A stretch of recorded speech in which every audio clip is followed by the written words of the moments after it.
Well, Arvind Kejriwal is holding a press conference on the day's developments. Let's go across. 220 kilometre cover किया तो Gujarat police ने बिना किसी कारण के मुझे डिटेन कर लिया। उसके थोड़ी देर के बाद वो डिटेंशन के उन्होंने अलग अलग कारण दिए, फिर छोड़ दिया। डिटेंशन के विरोध में आम आदमी पार्टी के कार्यकर्ताओं ने कुछ शहरों में प्रदर्शन किया और उसके बाद बीजेपी के कुछ कार्यकर्ताओं ने हमला किया और दोनों के बीच में झड़प हुई। और फिर जब मैं अभी आ रहा था तो रापरा में मेरी गाड़ी के ऊपर कुछ लोगों ने अटैक किया और मेरी गाड़ी का शीशा तोड़ दिया। ये बहुत ही दुर्भाग्यपूर्ण घटनाएं हैं। सबसे पहले तो मैं ये कहना चाहता हूं कि मैंने पता किया अभी दिल्ली फोन करके, हमारे जितने कार्यकर्ता हैं उनका कहना है कि वो शांतिपूर्ण तरीके से प्रोटेस्ट कर रहे थे, लेकिन मुझे ये भी पता चला कि शायद जब बीजेपी के दफ्तर से कुछ पत्थर फेंके गए तो उस टाइम उत्तेजित होके हमारे कार्यकर्ताओं ने शायद 2-3 पत्थर वापस फेंके। मुझे लगता है ये ठीक नहीं है। आम आदमी पार्टी के कार्यकर्ताओं को तो ऐसा नहीं करना चाहिए और आम आदमी पार्टी के कार्यकर्ताओं की तरफ से इस तरह की जो भी गलती हुई है उसके लिए मैं माफी मांगता हूँ। दूसरी चीज, हमारे कई कार्यकर्ता ऐसे हैं जो कि बहुत बुरी तरह से जख्मी हुए हैं। मैं भगवान से प्रार्थना करता हूँ कि उनको जल्दी वो स्वस्थ हों, वो खुश रहें और जल्दी अस्पताल से वापस लौटकर फिर से देश के काम में लगें। मुझे आज डिटेन ही तो किया था पुलिस ने। मैं कार्यकर्ताओं से अनुरोध करना चाहता हूं, मैं अपने आप को बड़ा सौभाग्यशाली मानता हूं कि आप सब लोग मुझे इतना प्यार करते हैं, लेकिन केवल डिटेन करने से हमें इस तरह से अभी प्रोटेस्ट नहीं करना चाहिए। हम तो जेल जाने के लिए तैयार हैं, अपनी जान देने के लिए तैयार हैं, तो केवल डिटेन करने से अगर हम लोग इतने उत्तेजित हो जाएंगे तो फिर ये ठीक नहीं रहेगा।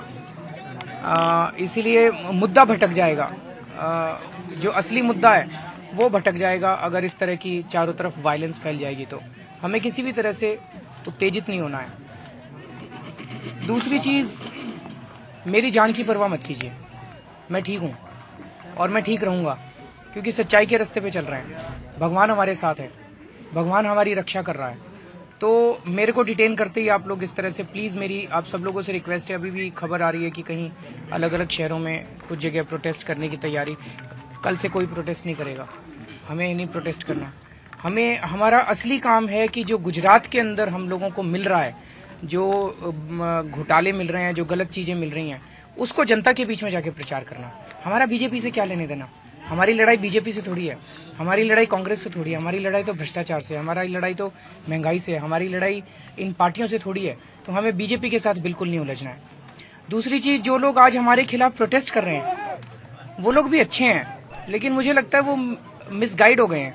और मुझे लगता है कि सच सच होता है, सच झूठ नहीं होता।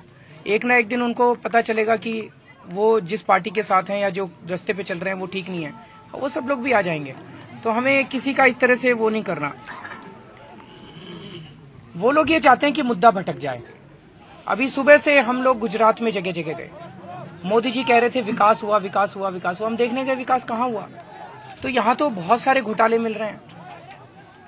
प्राइमरी हेल्थ सेंटर, एक गांव में गए, प्राइमरी हेल्थ सेंटर के नाम पे बिल्कुल खंडर था, वहां पे पूरा कूड़ा ही कूड़ा, कचरा ही कचरा पड़ा हुआ था, छत नहीं थी, दीवारें टूटी हुई थी। और वहां पे बताते हैं 2003 में बना था, तब से लेके आज तक प्राइमरी हेल्थ सेंटर वो चला ही नहीं है। और वो लोग बता रहे थे आसपास के कई गांवों में यही हालत है प्राइमरी हेल्थ सेंटर की, स्कूलों की बुरी हालत है।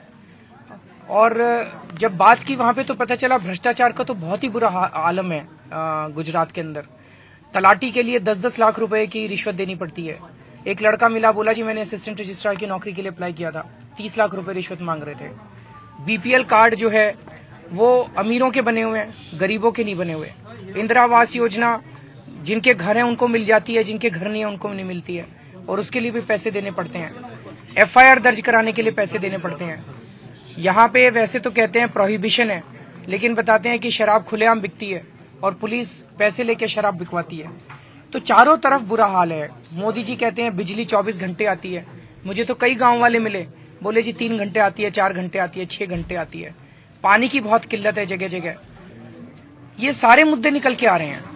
तो जिस विकास के मॉडल को इतना चारों तरफ गाया जा रहा था, उसकी अब पोल खुलती जा रही है, उसकी सच्चाई सामने आ रही है।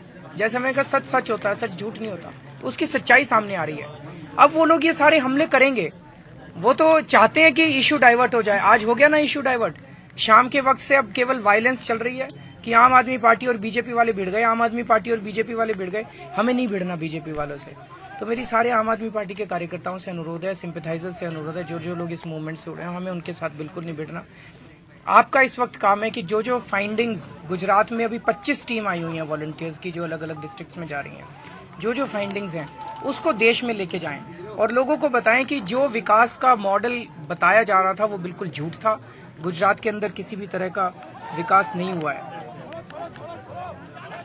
और जिस तरह से आज वायलेंस की गई, उससे ये लगता है कि मामला कुछ ज्यादा ही गंभीर है। अभी तो हमें जो पता चला है वो शायद बहुत कम पता चला है। मामला कुछ ज्यादा ही गंभीर है। तो आने वाले 2-3 दिनों में हम और इसको ढूंढेंगे।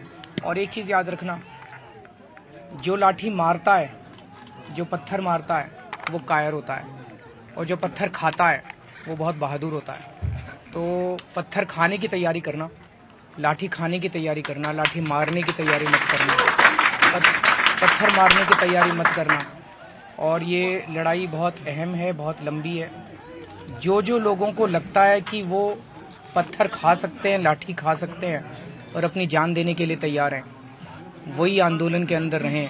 क्योंकि अब अगर आपको अपनी जान भी देनी पड़े तो उसके लिए आपको तैयार रहना है। अरविंद जी, जिस तरह से आपको आज डिटेन किया गया, उसके बाद आपने नरेंद्र मोदी का जिस तरह से नाम लिया, आपको नहीं लगता उसके कारण जो है आपके वॉलंटियर्स भड़के? नहीं, उसके कारण क्यों भड़केंगे वॉलंटियर्स? अरविंद जी, आपको जब डिटेन किया गया तो उसकी वजह क्या बताइए? क्या ये मोदी के इशारे पर हुआ, जैसे आपकी पार्टी के नेताओं ने कहा? पुलिस वालों ने क्या कहा आपको क्यों डिटेन किया जा रहा है? देखिए, ये बड़ी इंटरेस्टिंग घटना हुई। हम उस सामी में गए थे ना, हॉस्पिटल में गए थे सामी में। वो हॉस्पिटल समी वो हॉस्पिटल रेफरल हॉस्पिटल है, सेमी स्पेशलाइज्ड हॉस्पिटल है। और आपको बहुत बड़ी बिल्डिंग है वो। और आपको ये जान के ताज्जुब होगा, 31 बेड का हॉस्पिटल, केवल 2 डॉक्टर्स थे उसमें, एक भी नर्स नहीं है वहाँ पे। 3 टोटल स्टाफ है वहाँ पे। पूरा अस्पताल खाली पड़ा हुआ था, एक भी पेशेंट नहीं था। 31 बेड्स थे अंदर। बेड्स में देख के आया, आधे बेड्स के ऊपर तो गद्दे ही नहीं थे। मैं जब बाहर आया, मुझे कुछ लोगों ने बताया कि आपके साथ जो पुलिस वाले थे वो आपका एक एक मूवमेंट फोन के ऊपर अपने सीनियर्स को बता रहे थे। अब अरविंद इस कमरे में गया, अब वो इस डॉक्टर से ये बात कर रहा है, अब वो ये कह रहा है, अब अरविंद इस कमरे में गया। और जैसे ही हम लोग वहां से निकले, वैसे वो सारे पुलिस वाले गायब हो गए, अचानक गायब हो गए। और उसके बाद मुझे किसी पत्रकार का फोन आया और उस पत्रकार ने मुझे कहा कि आगे जिस शहर में आप जा रहे हैं वहां पे आपको पुलिस रोकेगी और पुलिस आपको किसी भी बहाने से आगे जाने से मना करेगी। मैंने कहा ऐसा नहीं हो सकता, हमारे देश में कोई इमरजेंसी थोड़ी है, जनतंत्र है हमारे देश में, ऐसे कैसे रोक सकते हैं। और फिर हम वहाँ पे गए, वहाँ पे डिप्टी एसपी ने हमें रोका और उन्होंने कहा, पहले तो उन्होंने कहा आप मॉडल कोड ऑफ कंडक्ट का वायलेशन कर रहे हैं और आप वापस जाइए, अब आप यात्रा नहीं निकाल सकते।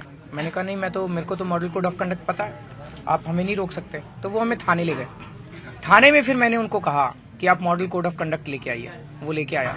मैंने कहा इसमें दिखाइए मॉडल। वो कह रहा था, उसका कहना था हम 15-20 गाड़ियां साथ चल रहे हैं, ये अलाउड नहीं है बिना परमिशन के। मैंने कहा कि अगर इन गाड़ियों के ऊपर आम आदमी पार्टी के स्टिकर या पोस्टर लगे होते तो इसको इलेक्शन कैंपेनिंग कहा जा सकता था। अगर इन गाड़ियों के अंदर आम आदमी पार्टी का प्रचार मटेरियल होता तो इसको कैंपेनिंग। हम 15-20 गाड़ियां जा रहे हैं, हम कैंपेनिंग के लिए थोड़ी जा रहे हैं, आप हमें नहीं रोक सकते। मान लीजिए कल मेरे बेटे की शादी है, शादी का पूरा काफिला जाता है, इतनी गाड़ियां जाती हैं, आप क्या कहेंगे कि शादी के पहले पुलिस परमिशन लेनी पड़ेगी? तो मैंने कहा आप नहीं रोक सकते। फिर उसके बाद कहता है अच्छा आप ट्रैफिक वायलेशन कर रहे थे। इसका मतलब उसका मॉडल कोड ऑफ कंडक्ट वाला तो एक्सक्यूज बेकार था। कहता है कि ट्रैफिक रुक गया था आपकी वजह से। मैंने कहा वो अगर कारण था आप मुझे आगे बता देते, हम अपनी गाड़ी वहां से चला देते, हम आगे बढ़ जाते। अगर ट्रैफिक रुक गया था, मैं ट्रैफिक को बिल्कुल नहीं रोकूंगा, मैं लोगों को असुविधा नहीं पहुंचाना चाहता। उसके बाद उन्होंने हमें छोड़ दिया।